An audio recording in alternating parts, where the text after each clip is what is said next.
Iglesia Village Jesus, ¿cómo están?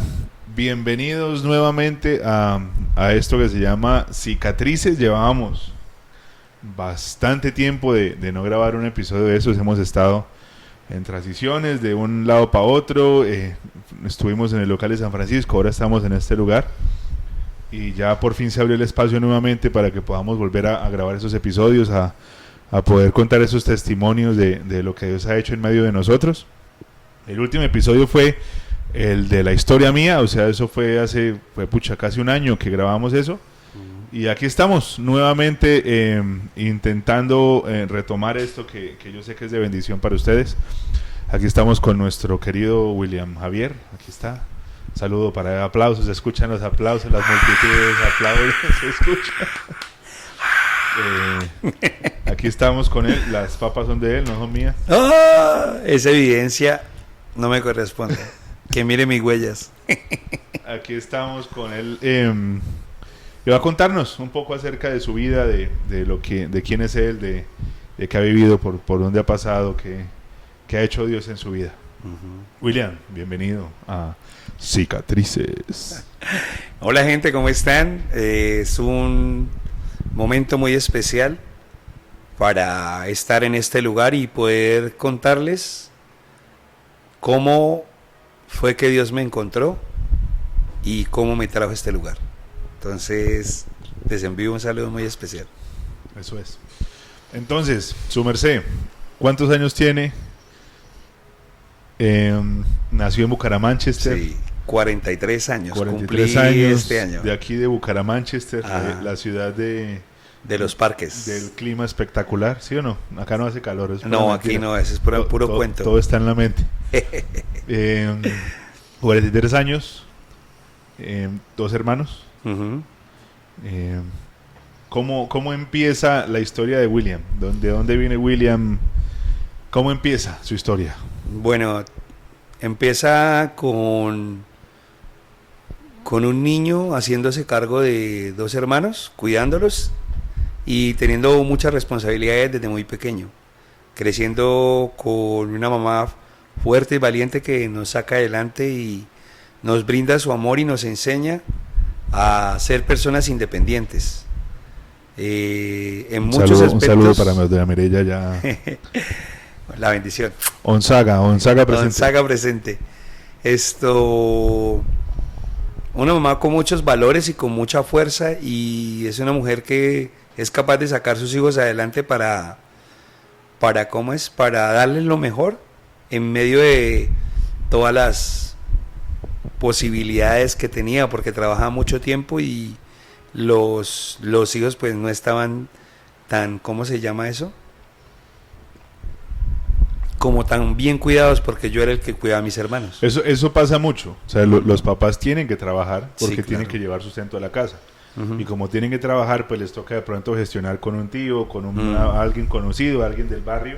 Pues usted, como es el hermano mayor, le tocaba echarle ojo a sus hermanitos. Sí. Obviamente pues uno de niño no tiene la capacidad para estar pendiente de sus hermanos, pues porque uno también es niño y uno no entiende muchas cosas. Entonces su mamá estaba trabajando porque tiene que trabajar, porque hay que proveer para la casa, y usted empezó a criarse en el barrio, en la calle, conociendo gente que de pronto no convenía mucho. Sí, bastante gente que no convenía casi.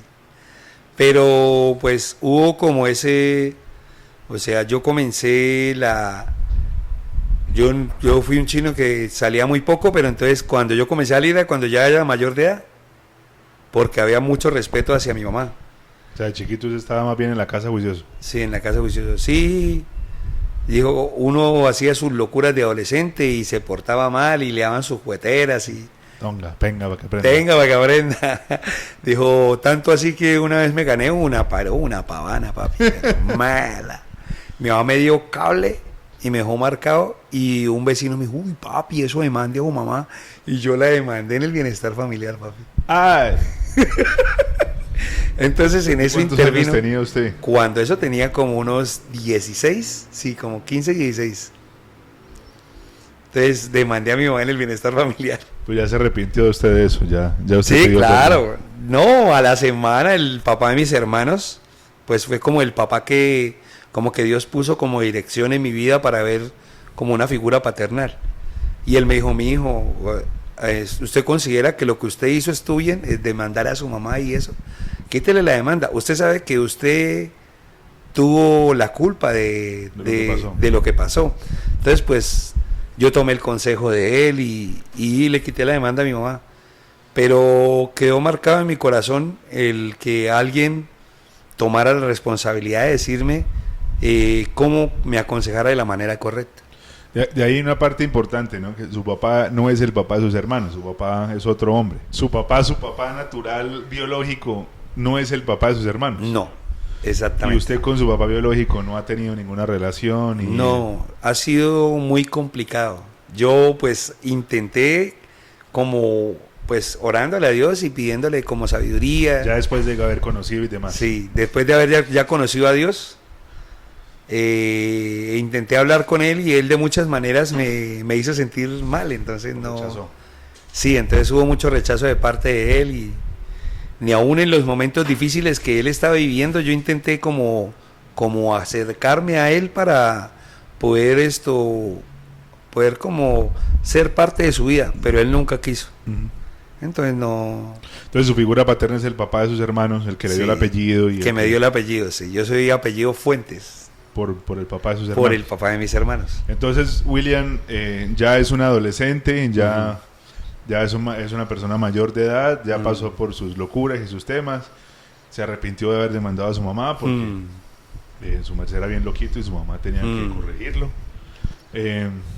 Ahí empiezan las malas amistades. Sí, las malas influencias, porque uno no, ¿cómo se llama? O sea, nadie lo obliga a uno a hacer nada que uno no quiera. Ajá.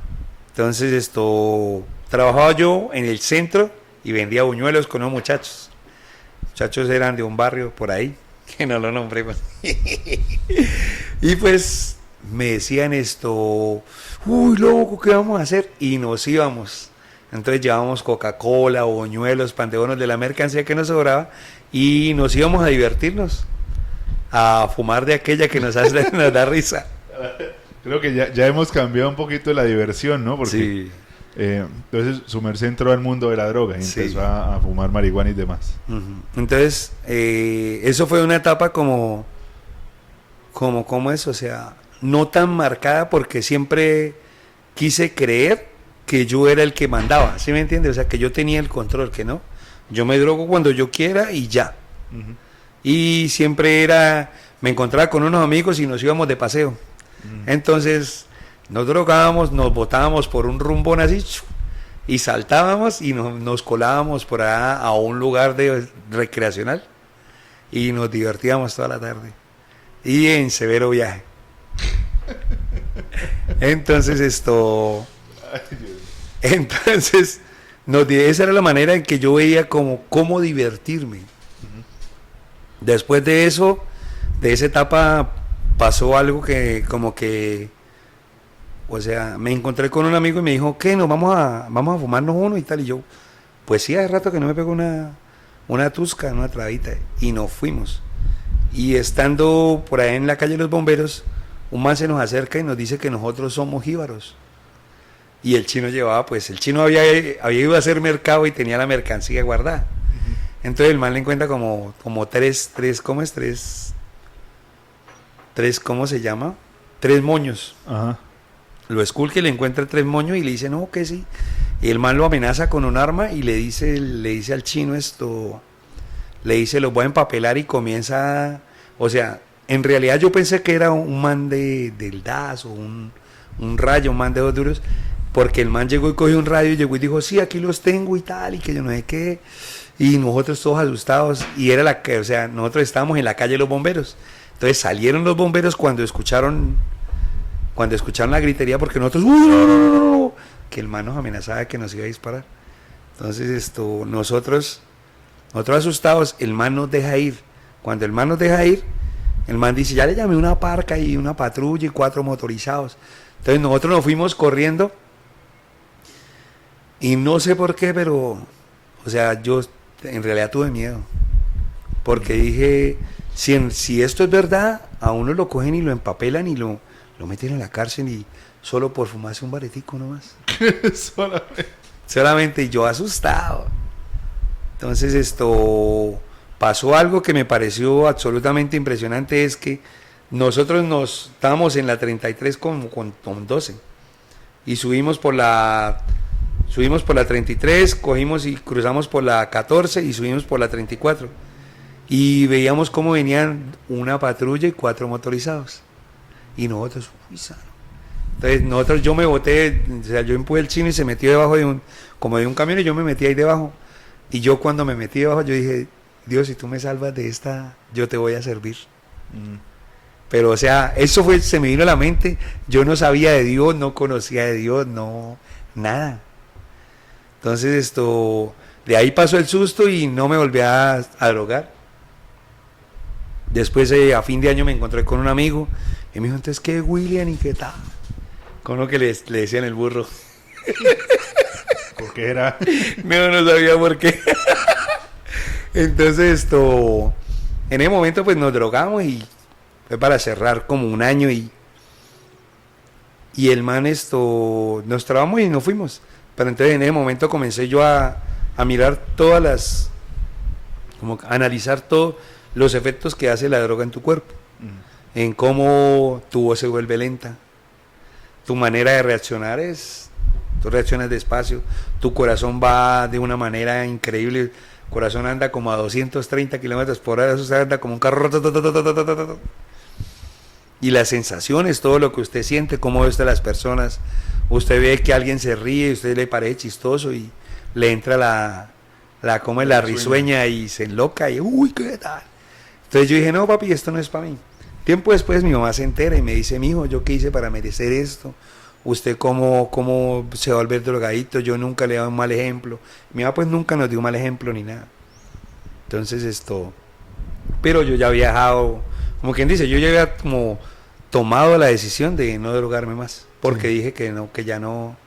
Y siempre, en medio de todo ese lapso, yo consumí otras sustancias, pero yo dije, no papi, esto no es para mí, esto no. Eran unos viajes raros y uno sentía... Pero en medio de todo eso, pues Dios fue bueno y se pasó el tiempo.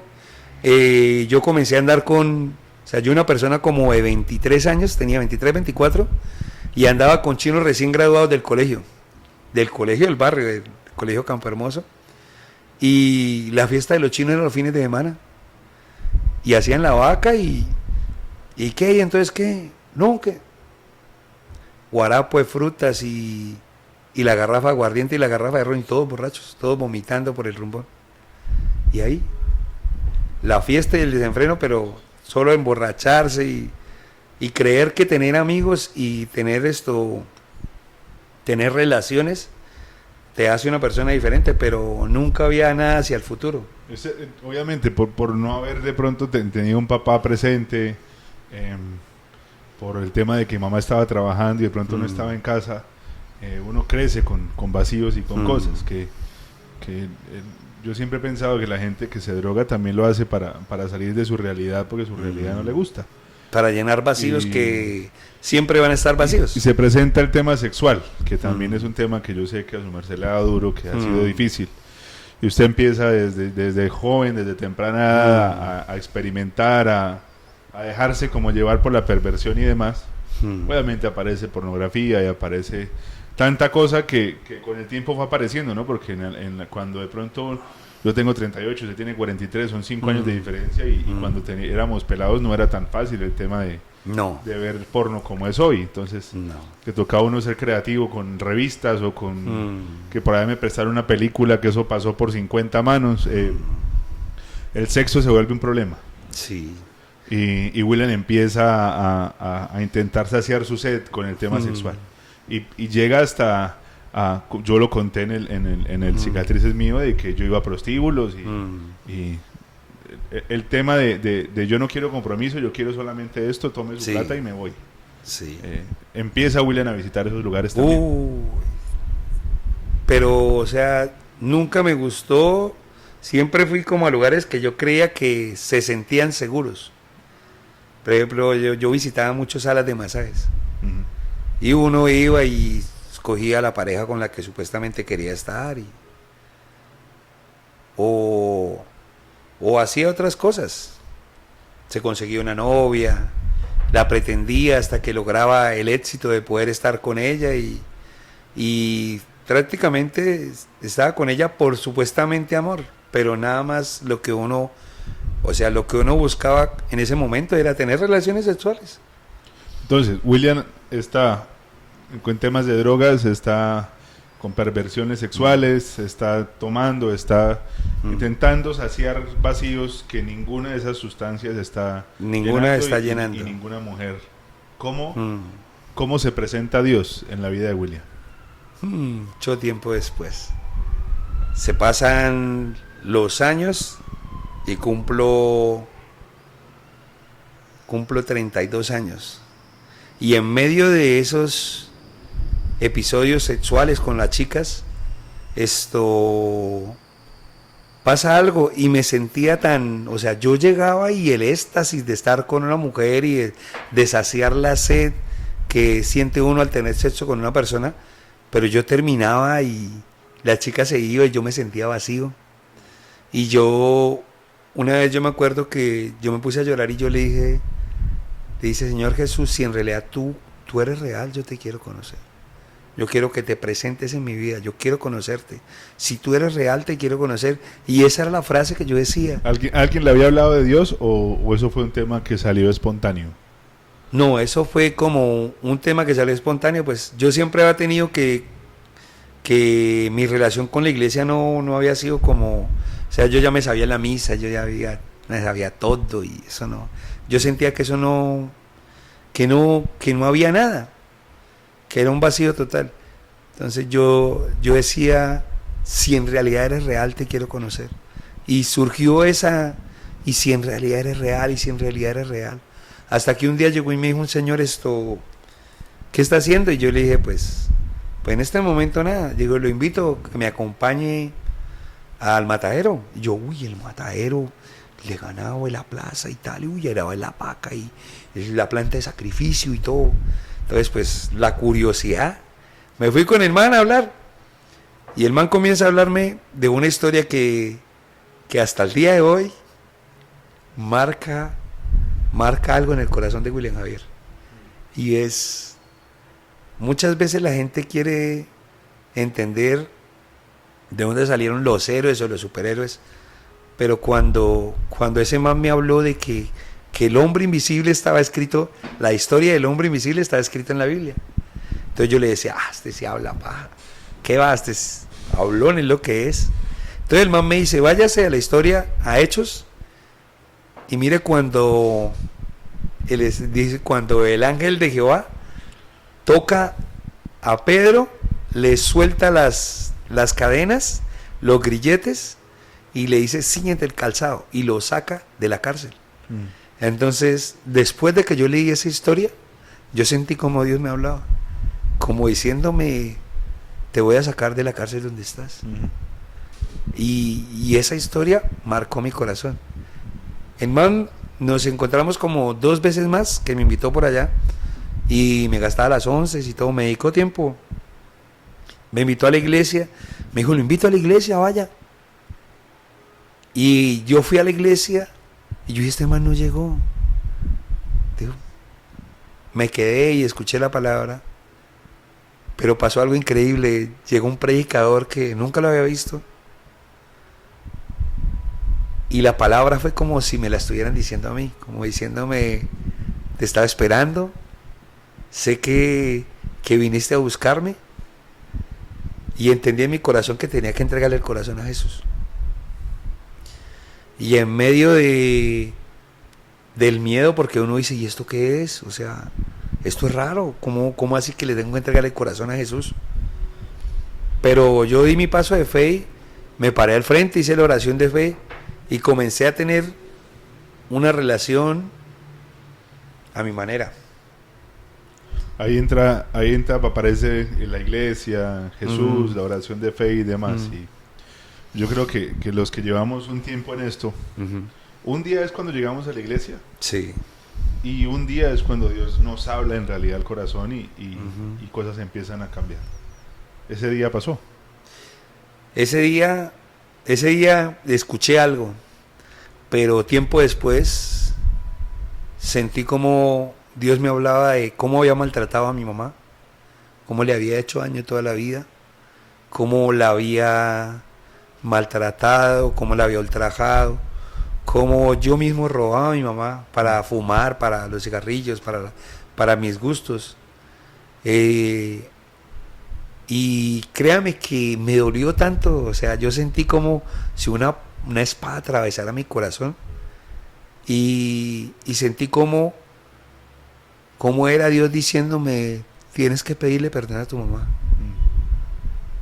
Y al otro día en la mañana, yo ese día no fui a trabajar, no llegué al trabajo y el mamá me dijo, no, pero usted cómo no va a llegar a trabajar. Y yo le dije, qué pena, discúlpeme, no vuelve a pasar. Y hablé con mi mamá y con lágrimas en mis ojos, mirándola a los ojos, le dije, mamá, perdóneme, no he sido un buen hijo, no he sido un buen ejemplo, no he sido un buen hermano, no he sido responsable, he sido esto. Y fue, o sea, fue liberador el reconocer que la persona que Dios está intentando sanar y restaurar es un hombre que creció con siendo sarcástico, siendo grosero con los demás, creyéndose demasiado inteligente cuando aún era ingenuo.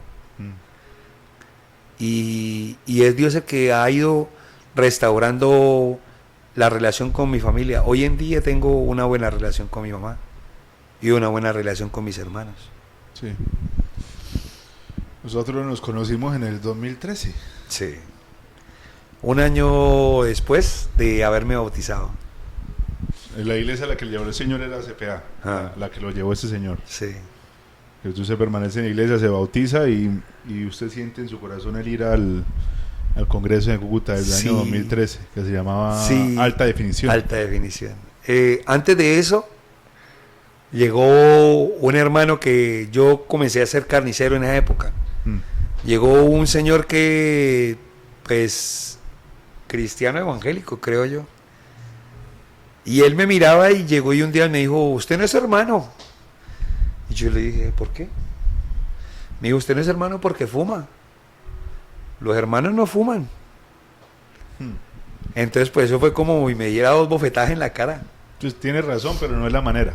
Sí. Entonces, en ese tiempo yo no entendía qué era recibir un milagro de Dios. No tenía la capacidad ni la... O sea, sí estaba haciendo el discipulado, estaba comenzando en la iglesia, pero no entendía qué era el ayuno, no entendía. Entonces comencé a hacer el discipulado y comencé a entender algo de que era la necesidad, que Jesús tenía que ser una necesidad en mi corazón. Y yo comencé a ayunar, comencé a no ir, comencé a investigar, comencé a no ir al lugar donde fumaba más, que era un lugar donde jugábamos maquinitas, y a evadir ese lugar, y comencé a ayunar, a decir no voy a fumar, y leía la palabra, Señor, tú me restauras, Señor, tú me levantas. Y pasaron como unos 15 días, hasta que un día me derramé en el piso y yo le dije, Señor, en realidad no soy capaz. Pero si tú quieres, así como dijo el leproso, si tú quieres, Señor, me puedes sanar.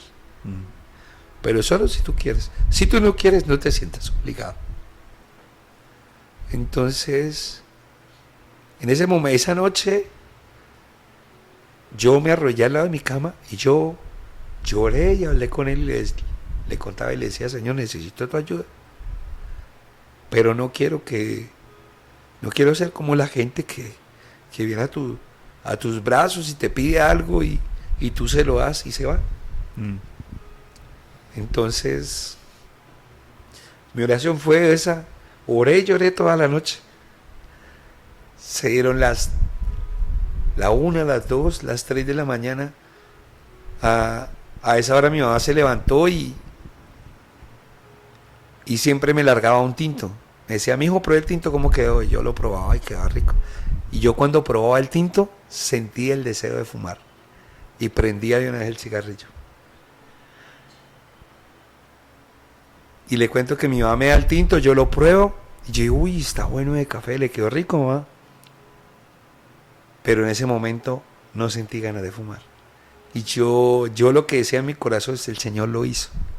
El Señor lo hizo, se llevó el deseo, se llevó las ganas de fumar, se llevó eso.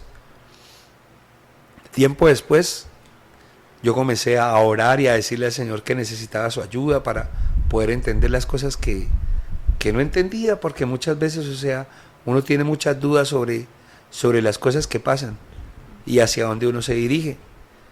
Entonces, una vez orando, le escribí una carta. Y por esa carta fue que lo conocí a usted. Siempre había como algo de eso de planeación en la iglesia, ¿no? Sí, no, o sea, como estilo de una agenda que te dan, como una hojita, y tú escribes los planes que vas a poner para el año siguiente, y cómo los quieres. Entonces, en esa hojita yo puse, porque yo veía a la gente en moto y todo, y yo decía, uy, yo quiero tener moto. Yo escribí: Señor, yo quiero que me des una moto para hacer domicilios y para llevar a la gente a la iglesia, porque tú eres lo más importante y yo quiero que las cosas que yo tenga sean para servirte. Y muchas otras cosas, pues, el crecimiento espiritual, el deseo de ser una persona que pueda ayudar a los demás. Y también escribí en esa carta como: Señor, yo quiero conocer a las personas que te aman en verdad. A esos adoradores de los que tú dices en la palabra cuando tú te encontraste con la samaritana, que dice: a tales adoradores que adoren al Señor en espíritu y en verdad. Y yo en mi manera de ser y en mi manera de pensar, yo decía: no quiero conocer a aquellos que dicen que supuestamente son cristianos, pero no son nada. Son personas falsas. Entonces se pasó el tiempo, estaba sin plata. Y se llegó enero. El Congreso de Alta Definición. Y pues conseguí el dinero gracias a que... Y le pedí permiso, mamá me da permiso de poder ir al Congreso de Alta Definición, de esto y de lo otro. Entonces mi mamá dijo: claro, mijo. Y yo sentía, cuando hablé con mi mamá, vi cómo mi mamá... Vi una sonrisa que yo solo la veo como cuando Dios responde una oración en mi vida. Sí. Y vi hermosear el rostro de mi mamá y la vi sonreír y me dijo: claro, mi hijo, tiene permiso, puede irse. Hágale. Entonces yo llegué, lavé ropa, planché, arreglé y nos fuimos para Cúcuta. Y en ese congreso Dios me habló desde que llegué hasta que me fui. En todos los momentos Dios habló a mi corazón. Y en uno de esos momentos me lo encontré a usted y usted me respondió una de las oraciones que estaban escritas en el secreto con el Señor. Usted me responde, me dice lo que yo había escrito en lo oculto, en lo privado, que nadie sabía, que solo Dios lo sabía, porque Él me vio escribirlo. Y usted me responde eso y me vuelvo un conocido de Iván Camilo Galvis. Ahí el Señor como que nos une y empezamos a una amistad de bastante tiempo ya, más de 11 años. Su merced después terminó en Bogotá con nosotros, en la iglesia ya con el pastor Mao y con ellos, y Bogotá lo abrazó, pero también le dio pata. Bogotá lo zarandeó. Me formó. Le enseñó mucho. Pero bueno, hoy en día, después de todo lo que hemos vivido, de todo lo que hemos pasado, William hoy es una persona que sirve en la iglesia, que es líder de la iglesia, es un hombre que ya tiene su novia, seguramente está escuchando esto y va a ver este video. Si miramos para atrás y nos damos cuenta de todo lo que Dios ha hecho y todo lo que ha hecho en medio de nosotros, ¿qué hay en el corazón de William hoy después de ver todo lo que él ha visto, después de pasar por todo lo que ha pasado, de ver la mano de Dios en todo lo que usted hace?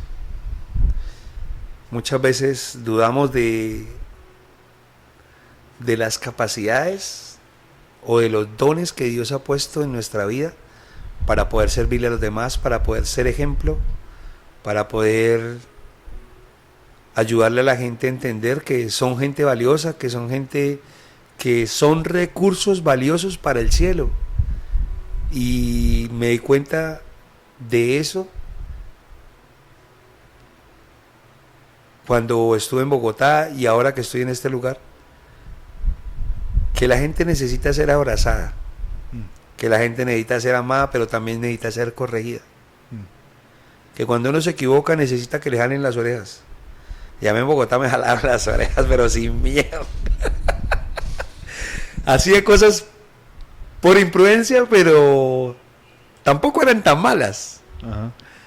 Pero le enseñan a uno que el carácter de uno como hijo de Dios tiene que ser un carácter noble.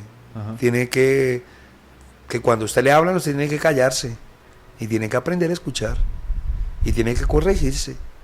Y si usted no se corrige y no hace caso, hermano, usted está en... Porque el carácter de Cristo era manso como una paloma, pero astuto. Astuto como una serpiente. Y siempre... Y he aprendido tantas lecciones, pero hoy en día siento que soy un hombre diferente en muchos aspectos de mi vida. Y el poder ver que cuando Dios te da la oportunidad de que tú tomes la decisión de dar pasos de fe, Él te va a respaldar. Uh-huh. Y lo he podido ver en mi vida personal como en el crecimiento de esta iglesia. El poder ver que salí de mi casa un 7 de julio y el 28 de julio ya tenía mi apartamento armado, con lavadora, con nevera, con muebles, con televisor, con todo. Yo decía, wow, ¿de dónde salió todo esto? Dios estaba esperando que yo saliera para darme lo que necesitaba. Y puede uno en realidad darse cuenta que Él le da todo lo que necesita. Y orando apareció una muchacha. Saludo, y es una persona... Saludo para Carlos y Marjoli en Cúcuta. Uy, Carlos. Se ganó un pico, Carlitos. Se ganaron un pico los dos. Y apareció Lady Fabiola Parada, una persona muy importante y santo y una bendición de Dios para mi vida. Gloria. Amén. Aleluya. Entonces, siento que Dios me ha bendecido más de lo que merezco. Son dos preguntas para terminar. Uno, ¿por qué está usted en esta iglesia? Por amor. Por corresponder al amor que Dios ha dado a mi vida. En realidad, siento tanta gratitud del poder estar en este lugar y de poder ver de primera mano cómo es que Dios levanta a una iglesia de la nada. Cómo Dios levanta gente que son rechazados por la sociedad, que son lastimados y que el mundo los escupió y vomitó encima de ellos. Y Dios los lava, los limpia, los viste y los levanta para que lleven un mensaje. Porque yo no puedo decir que yo soy el más inteligente cuando a mí la sabiduría el que me la da es Dios. Sí es. ¿Y la otra pregunta cuál es? La otra pregunta es, si usted pudiera hablar con el William de hace 15 años, 20 años, ¿entonces imaginaría todo lo que usted tiene hoy, todo lo que ha vivido, todo lo que usted ve a su alrededor? No. Yo, cuando tenía como 28 años, yo pensaba que iba como a morir a los 35. Que no había un futuro para mi vida. Porque me sentía vacío por no haber estudiado, me sentía que no valía nada porque mi familia me rechazaba por mi comportamiento. Mm. Y yo decía, papi, hoy en día le diría a William, hay un camino, hay una esperanza y el futuro va a ser un futuro mejor. Y van a pasar cosas impresionantes que a usted le van a volar la cabeza. Dios ha sido bueno. Y su vida, negro, lo que Dios ha hecho con ustedes es una historia más, un testimonio más de lo que Dios puede hacer con una persona que se dispone. Algo que de pronto nosotros no hemos logrado entender es que Dios de los orgullosos se mantiene distante. Sí. La palabra dice eso. De los que creen que no lo necesitan, de los que creen que pueden hacer su vida a su manera, de que toman sus propias decisiones, Sí. que cogen lo que les sirve de Dios pero rechazan el mensaje completo, de la gente que de pronto no dice, venga, ¿qué es lo que Dios quiere de mí? Sino yo qué quiero de Dios. Pero a la gente que se acerca con arrepentimiento, con un corazón humilde, con un corazón que dice, yo no soy nada, Señor, aquí estamos, no somos nada, haz algo. Con esa gente es que Dios hace. Sí. Porque el hijo pródigo cuando llegó arrepentido y ¿qué encontró? Los brazos de su papá. Abiertos, esperándolo. Cuando llegamos con orgullo, permiso, pero de los orgullosos me mantengo distante. Sí. Entonces su vida es un ejemplo de un corazón dispuesto, de un corazón que se equivoca, como todos, Sí. pero un corazón que entiende que sin Dios No hay nada. no hay nada. Es gratificante ver todo lo que Dios ha hecho, de cómo Dios lo ha levantado. Y gracias, porque usted es una persona fiel, usted es una persona leal. Usted se ha mantenido al lado de nosotros durante todo este tiempo y se ha aguantado los garrotazos con nosotros, se ha aguantado las piedras con nosotros, se ha aguantado todo lo que ha pasado, que usted sabe que no tenemos que hablar de cosas que han pasado en la iglesia. Pero gracias porque usted ha estado firme y ha estado ahí. Y eso para nosotros es muy, muy importante. Dios sana. Las heridas hoy son cicatrices. Cicatrices. A nosotros como seres humanos se nos olvida que el único que puede sanar los corazones heridos y rotos es Dios. El poder sanar mi corazón para poder amar a mi papá, y así él no me hable, yo oro y yo digo, Señor, haz tu voluntad en él, que tú seas el que lo cubre. Así mi hermano esté haciendo cosas que no debe, yo oro y digo, Señor, ten misericordia de él. Así mi hermana y todo el resto de mi familia no lo conozcan, o de pronto crean conocerlo a su manera, yo oro y yo digo, Señor, ten misericordia de mi casa. Yo no soy perfecto, yo soy un ser humano y cometo errores, y muchas veces nunca he sido ejemplo para ellos, pero ellos se han dado de cuenta de que para mí Dios es muy importante. Lo mejor está por venir. Y Amén. hasta aquí nos ha traído el Señor. Amén. Y lo que viene es mucho mejor. Amén, así es, y así será. A ustedes, gracias por conectarse, por estar ahí pendientes en este episodio. Por ahí estaremos subiendo más contenido y más de lo que estamos haciendo. Gracias, caballero William, por este tiempo y por esta oportunidad. Nos vemos pronto. Cuídense mucho. Chao.